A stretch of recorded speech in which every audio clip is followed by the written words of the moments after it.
What's up, binge watchers? Welcome back to the channel. For today's video, we'll be doing a non-spoiler review of the Netflix superhero series called Jupiter's Legacy, created by DeKnight.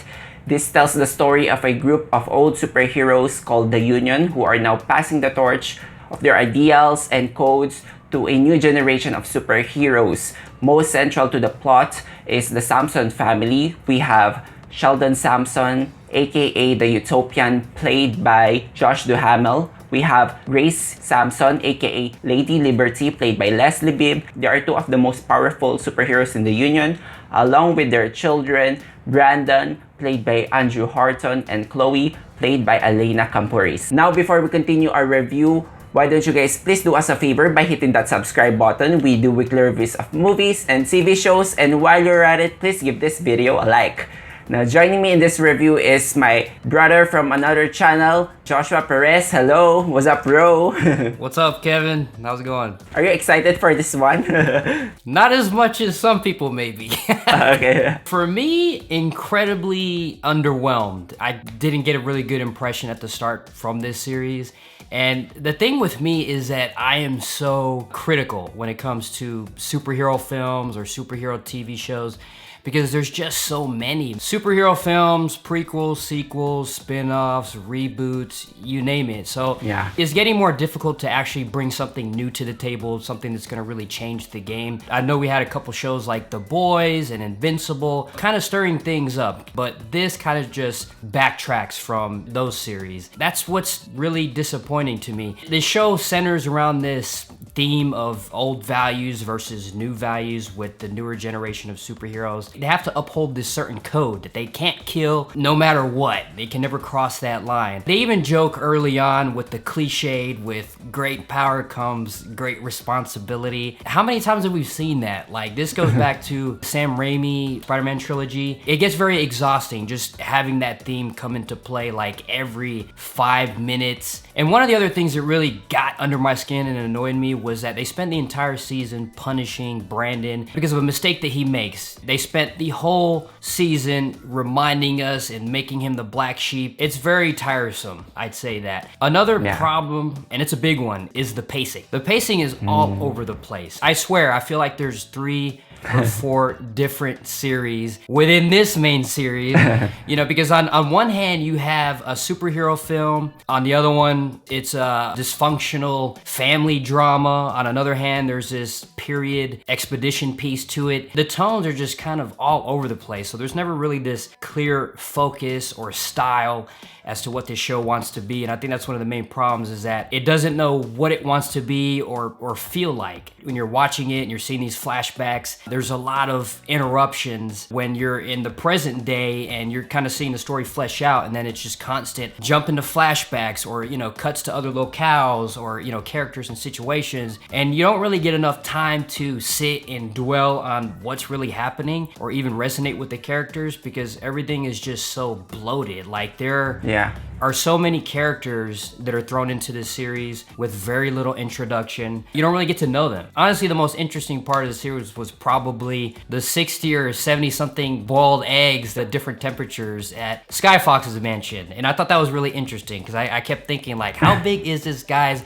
stove that they boiled every single egg out at a different temperature? So I thought that was hilarious. And Josh Duhamel did a pretty good job in this. I'd say that was the other thing that I thought was okay in this, but that's it. Like, everything else just kind of fell flat for me. Man, I thought you're gonna like this one. No, I'm just kidding. I know we are on the same page prior to this shoot, and yeah, it sucks that we're just going to tear this series apart, because I am just disappointed. I forced myself to power through to finish this series.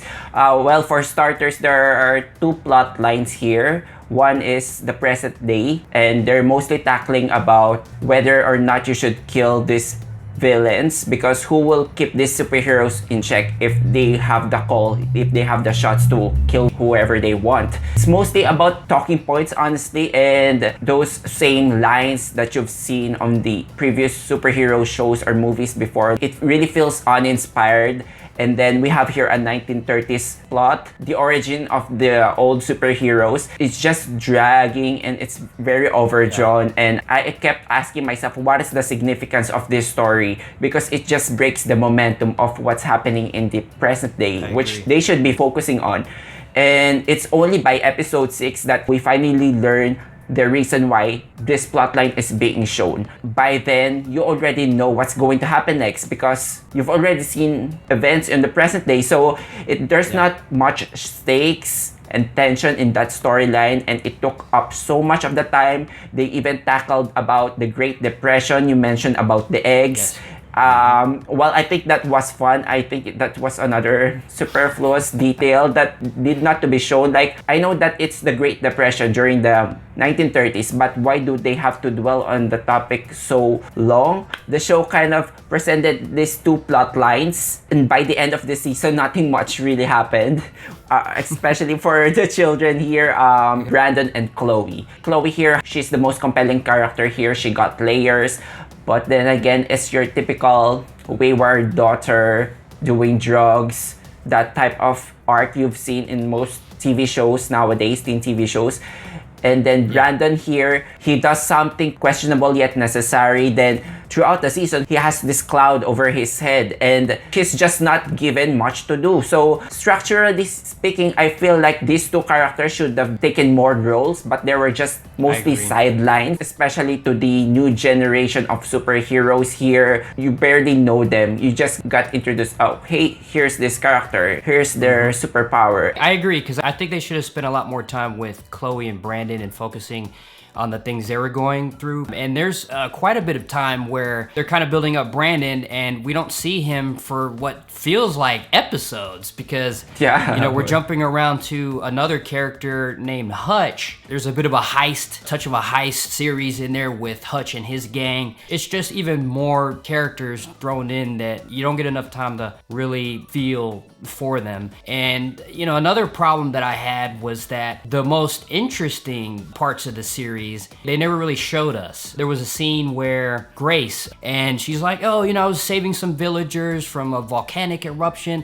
So there's a lot of big moments that we don't get to see on screen that I wish we had. The same thing for one of the main villains who escapes from some max prison or something like that. Everything is kind of like in an exposition type of way. It's mentioned, it's explained. We don't get to see it. And I feel like those could have been the most exciting aspects. I think it all comes down to the budget because a lot of the special effects don't even hold up. There's some bad green screen, some bad animation, and that's just another issue amongst the pile of issues with this series. The 1930s timeline, they should have just scrapped that and placed that into one or at maximum 2 episodes. It solves many problems. It gives more budget to do the superheroics, which are deprived of. Honestly, when it comes to the action sequences, nothing really stood out for me. Everything is pales in comparison. There's just some gore here that some other superhero show can't really show, but other than that edgy stuff in it, I don't think it really makes for a memorable superhero show. Did it feel like the gore was kind of just thrown in for the sake of it? I feel like they kind of held back a little bit. Maybe they sprinkled in 2 or 3 scenes where you see it to kind of draw in fans of The Boys and that series and, you know, how successful that one was for that level of violence. It's kind of here and there, but it's not in a way it should be, I think. Like, if you're gonna do it,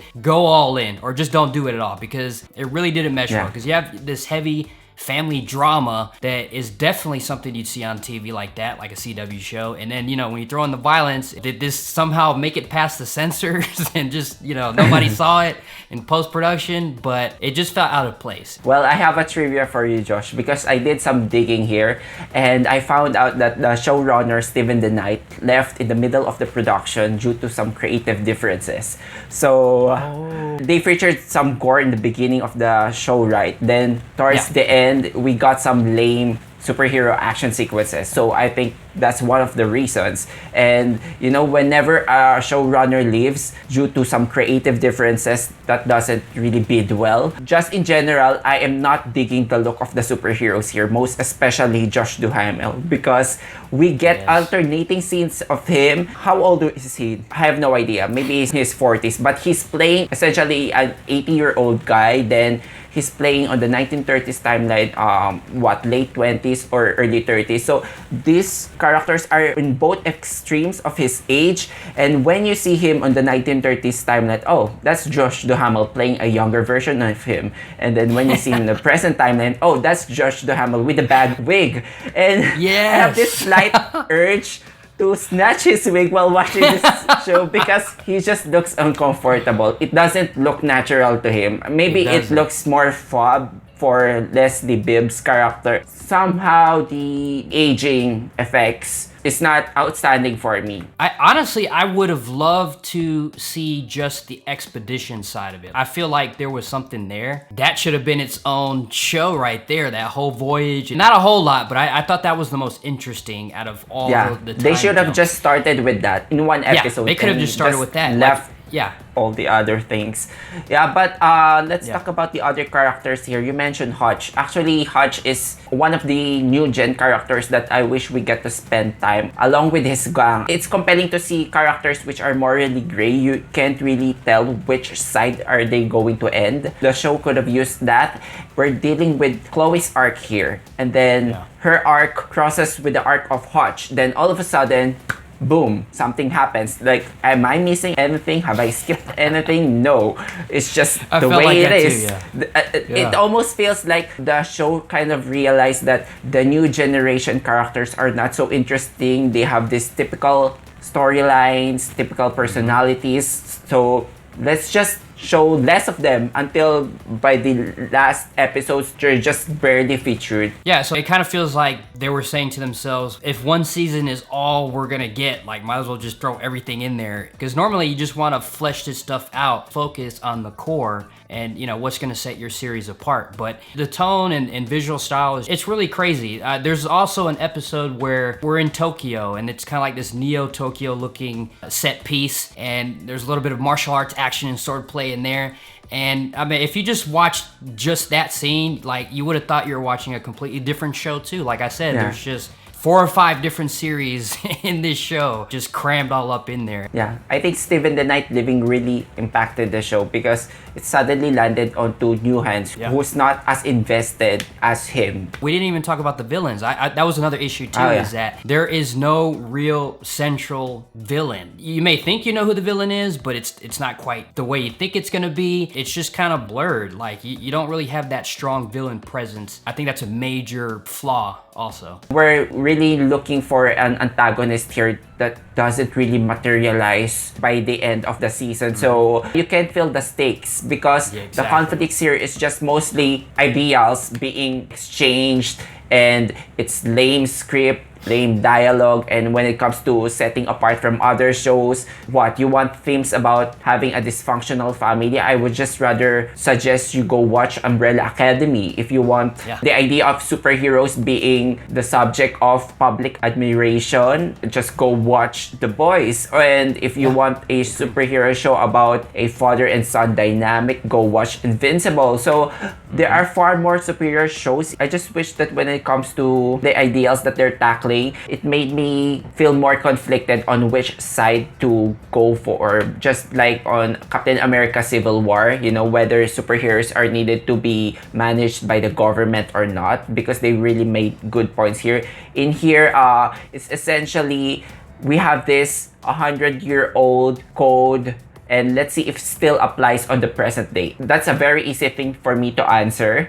And I don't think the show gave much depth and dimension to presenting the pros and cons of going against that code. So that was something I was going to mention too, as far as, like, you know, the pros and cons, because I mean, they make it like you're supposed to be torn between the two sides. And I was looking for that. Yeah, I was looking for that too. I think they really needed to explain it a little bit better, because if you do follow the code, you're gonna be putting millions of people in danger. The destruction of the planet, you know, because when we're dealing with super villains here, what good is it if you're just throwing like regular super villains in a max prison and, you know, they break out or they use their abilities or something like that? Me personally, if I was put in that situation, your instincts are just gonna make you choose your family. That's the whole goal of superheroes anyway. anyway, is to protect humanity. But in the show, they don't really dive into it. They really don't give you all the necessary information for both sides for you to be like, oh, okay, you know, I kind of get it now, why we should be by the code. It's a sloppy mess, just the way they do it. I'm not sold on it. I don't get it, and I don't understand it either. Yeah, half of the time I was asking myself, what contribution does it have to the overall picture? And all those over long drawn flashbacks really took away from the momentum. I'm all for having a slow build, but sometimes when it takes too long for you to give away the setup or any interesting hook, you're just going to lose your audience. So that's what happened for me. And by the end of the season, I can tell that they have much better things to say, but I felt like they wasted those 8 hours, which they could have told more compelling stories, and I don't think I would be sticking for a second season, honestly. So I'm going to give this one a 2 out of 5. Oh, okay. When we were talking about this series, we were on the same page, and yeah, I'm gonna have to give it a 2.5 out of 5 stars. That's only because it left me more curious about boiled eggs.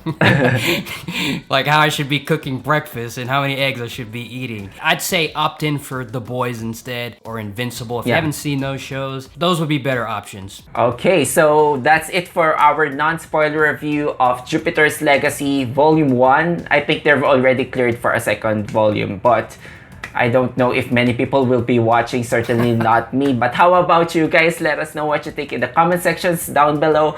Also, if you enjoyed watching this video, hit that like and subscribe to us for weekly content. Joshua, thank you for doing this with me again. No problem, anytime, Kevin. Okay, so thank you guys for watching. Until then, see you on the next one.